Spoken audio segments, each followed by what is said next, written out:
Hello, my friends, and welcome to the channel. I am Nicole, and I live in India. And tonight we're going to do something different. We are going to have a bit of like an interview. I'm going to interview my one and only good friend, Laurence. Hello. You guys know her. She is my French connection, my bestie from the Westie. Hello. My one and only friend. So what do you want to know? Well, we're going to talk about Indian relationships with, Indian men and our Indian families.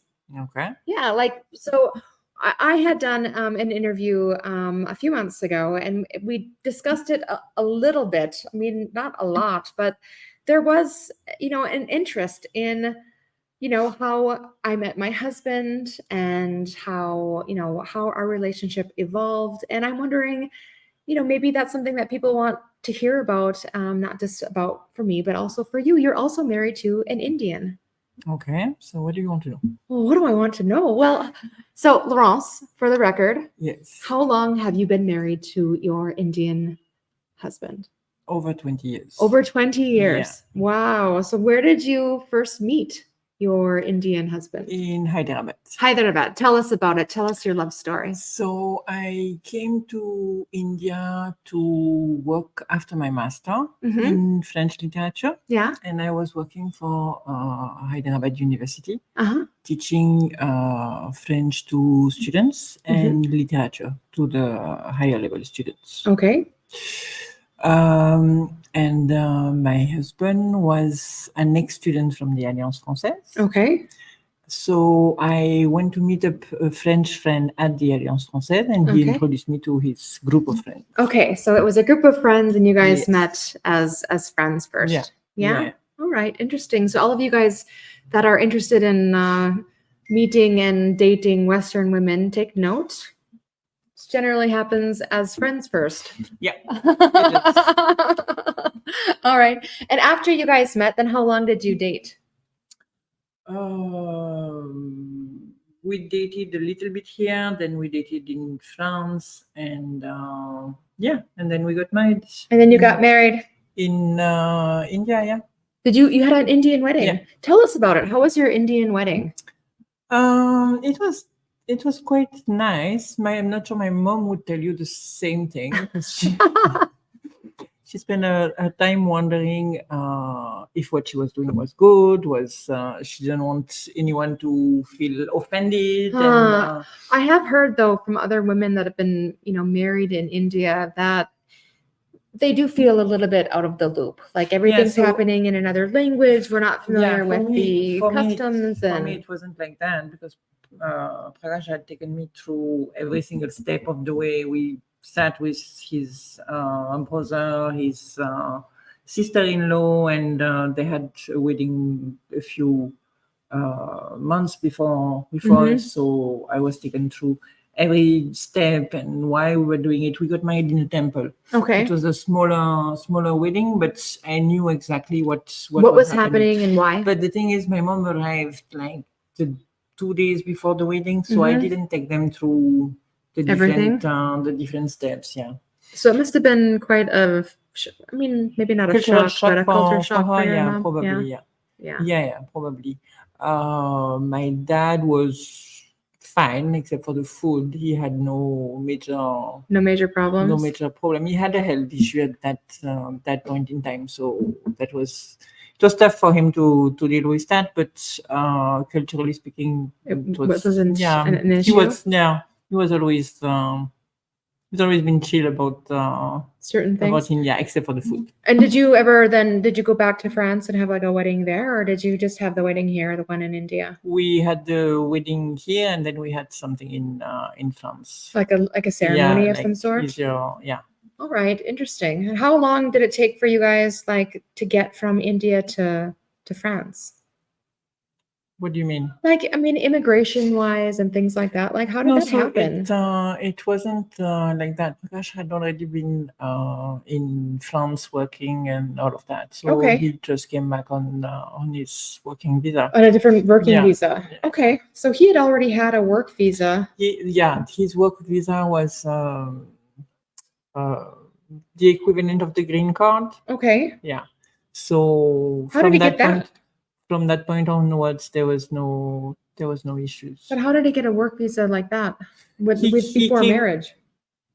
Because he came on a tourist visa, found a job, got that converted, and then just stayed with the job. So that Oh, wow, was that's more- awesome. Yeah. Okay, I didn't know that he had done that. So then you guys were married here. You're in France.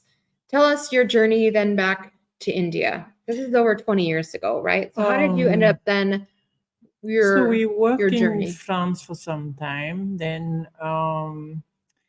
we had an opportunity to move to China Okay. with my work, and at the last minute we said China was a 1-year contract, and then back to France. Mm-hmm. And it was a little scary. We just decided not to go to China. We went to Paris instead. Went to Paris Thinking we're going to stay there for Mm-hmm. a long time and just work from Paris. But after a year, we were both not happy with our jobs and said, okay, let's Try to find something else. let's see what we can do and which one can get a job somewhere, and just pick up the job we can get. And I landed a job in the Dominican Republic. Okay, that's how you ended up in the Dominican. Yeah. So we moved to the Dominican Republic, stayed there for 4 years. At the end of the first year, we were not 2 but 3. Oh, that's where they had their daughter. And when Tara was 2, we then Prakash came back to India. Because some member of his family, his dad, had not met her. So he came back here with her, and that's when he saw. So we are in 2008. Okay. And we were already here. Yeah, the market waiting for you. That took some time. So the market kind of was down everywhere else, but not in India. Yeah. And it was booming. And so he called me from here and he said, maybe we should come back. And I had always told him, if the day you want to go back to India, I'll be there before you. So when he said maybe we should come back, I said, maybe sure, we should. Let's you come back first. I want to see my daughter. You come back first and we'll discuss. It so happened that at the same time, the house we were in, the owner informed us that they wanted to move back. So we thought, okay, let's not wait for another 6 months. Let's just leave the house and the job at the same time and go. So we arrived here. So he came back in November 2008, and we moved out of the Dominican Republic in December, and in end of Jan, we landed here. So you're back in India. Yeah. What was I guess, you obviously wanted and were up for living here. You told him like the moment you make the decision, I'm back. But it's hard for people to come. So what were some of the struggles that you dealt with when you moved? Bangalore. Just okay. I mean, so like the entire city. Yeah, the entire city, the people. No, I was very unhappy. So we met in Hyderabad. Yeah. I lived in Hyderabad. My friends were in Hyderabad. You still have a lot of friends there. I still have a lot of friends there. And I don't have friends there. I have family there, basically. Because all those friends are like family. 30 plus, no, not yet 30, but not almost far 30. from 30. Are 25 years old friends. And and they are part of every sad and happy events. Yeah, they're just like family. Of my life, their life, and all of that. So we came to Bangalore because the first one it's always been who's landing a job first. And then we adjust according to that. So Prakash landed a job in Bangalore. But it wasn't sure that the job would stay in Bangalore. It could move to Hyderabad. Okay. So I came back here with the assumption. Not even the hope. I was sure we would go to Hyderabad and he would manage to swing that and get us there. So after a month, when the decision was, no, it's we setting up the office in Bangalore and not in Hyderabad, I cried for an entire day Oh no, did you? because I was so sure that I was going to go back there. And then I did my my OCI. At that time, my PIO, not my OCI. Then got a job, and after few months, we went to Hyderabad. Okay. And so by then we are 6 or 7 months in living, working, having our own place, going out, meeting up with friends, and all of that in Bangalore. And I went out with a friend. And we were outside the restaurant, and I had people looking at me the way Hyderabad like to look at foreigners.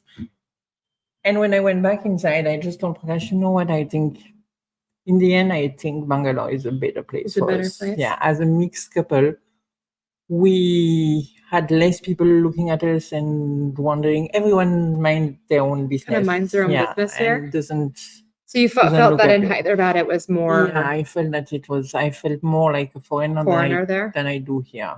There are less foreigners, I think, in general in Hyderabad. Although it's changing. It's probably, it is changing. Yeah, because there we're are talking becoming about more. 15 years ago. So yeah. I don't have the same feeling when I go to Hyderabad now. Yeah. Unless I go into those deep, areas.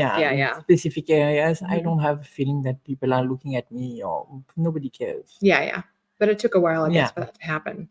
So what would you have said? I mean, so now you have 2 children. Yeah. The second one happened here. The second one was here. And I mean, living in India specifically, like, what have been your challenges regarding like with kids? Did you have any specific? Do you think that were specific to India or just like just in general? No, I had some funny stories where I would go to the doctor because my son or my daughter would have a skin something happening and some kind of red things, rash, and they would like a rash, and they would tell me, oh, it's this, just give that and apply this cream and all, and I would be okay, fine, go home and tell Prakash, okay, they have this, I can't remember the name of the thing. And then talking to my mom on the phone, I would say, oh, I just took her to the doctor because she had a rash. The doctor said it was that thing. And scabies. Oh, scabies. Yes, scabies. And my mom said, what's scabies? And I'm like, no, I don't know. So I Googled what's scabies and what I'm talking to her.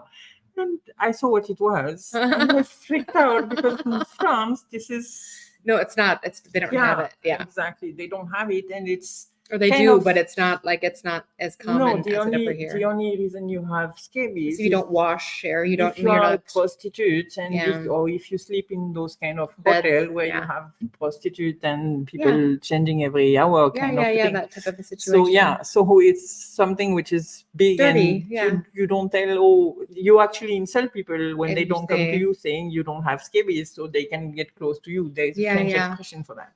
So I freaked out, like, what? I went and washed it twice, put cream again. I was flipped. Okay, so they got scabies. So apart from that, major issues with kids, no, never. No. What would be one of like your greatest joys about living in India? Do you have? I mean, is there something that brings you joy living here that you wouldn't get anywhere else? Oh, that's a deep question. I don't know. I don't. It's. I don't know. No, I mean, because I never. Maybe it doesn't bring you joy, but I know it's not like. It's not that it doesn't bring me joy. I think every day brings me joy, and that's... No, but like specific to India. Yeah, so specific to India. Like when I think about that, I think about like Swiggy and Dunzo and Urban Company and all of these different things that we have. Like that's something that brings me a lot of joy. So my husband would tell you the same thing. Yeah. Yeah, he's just coming back from 3.5 months in France, Mhm. and quite a few times since I came back earlier. When he sees a Swiggy coming in, or he's like, "Oh, Swiggy." Oh, Swiggy. But no, I don't. But afterwards, I think it's also a question of how you are and how you react to things. So I don't. I do with what I have, and whether I'm spending 3 months or 2 months in France and I have no Swiggy, that's fine. I can still. It doesn't bother you as So much. yeah, no. So what brings me joy? It's just being with my family, happy, and doing what I like, which is what I'm doing here. So Yeah, that's true. I mean, people ask me all the time, like, I mean, in regards to like home and stuff like that. And Yeah. it's so much easier to, I mean, to have this home is where your heart is. And as much as it is sort of a cliche to say that, really is. I mean, if your heart is there and you know you love the Yeah. people that you spend time with and you love where you are, then you're gonna love where you are, right? So, you know, I although I definitely have a soft spot for Swiggy. No, it's so I agree with you. Home is where you are, but when you are people like us, and that's the same thing for anybody who doesn't live In the country. in the country, or who have traveled and lived in different countries. There is always something special about the country where you lived in. Mhm. But the main thing is you are always feeling the miss of someone. Mhm. As in, wherever you have gone, you have met friends, and those friends have stayed there or Mhm. moved on in another place, and so you always miss someone. Yeah. There is never a time when you don't miss someone. So that's true. That's We the sad constantly miss yeah, people. that's the sad part, because when I'm here, I'm missing on my family. When I'm not here, I'm missing, or when I'm here and I'm missing on my friends in Dominican Republic. Mhm. If I'm not here, I'm missing on my friends here, and so you always Missing somebody. miss someone. That's really true. So let's see, we're 17 minutes in. I wanted to talk like for right around the 20-minute mark, but we brought up one other thing a couple of times before. We've brought up the Shaolin Girl story before. Now, and I want to talk about the Shaolin Girl and how that came about, like how that actually happened, because I know it's a funny story in terms of like how the sales guy was like didn't want. So But to set it up, so I have said before on our channel and on this channel, Laurence in the 90s was in Hyderabad. 99. Okay, late 90s Yeah, was in Hyderabad, and she had a Shaolin bike, and there have been instances since in the years after, where when people or women found out that she was the woman that was riding around on this bike, they had explained, "Oh, you are the Shaolin Girl." Yeah, so in early 99, I was in Hyderabad for about, I don't know, 4 months or something, Uh-huh. and moving around in rickshaws and stuff. Now, Hyderabad University, the one where I was quite far from the center. I was near Tarnaka. So You're over in Osmania, right? Yeah, I was at Osmania. In the language center at Osmania. Yeah.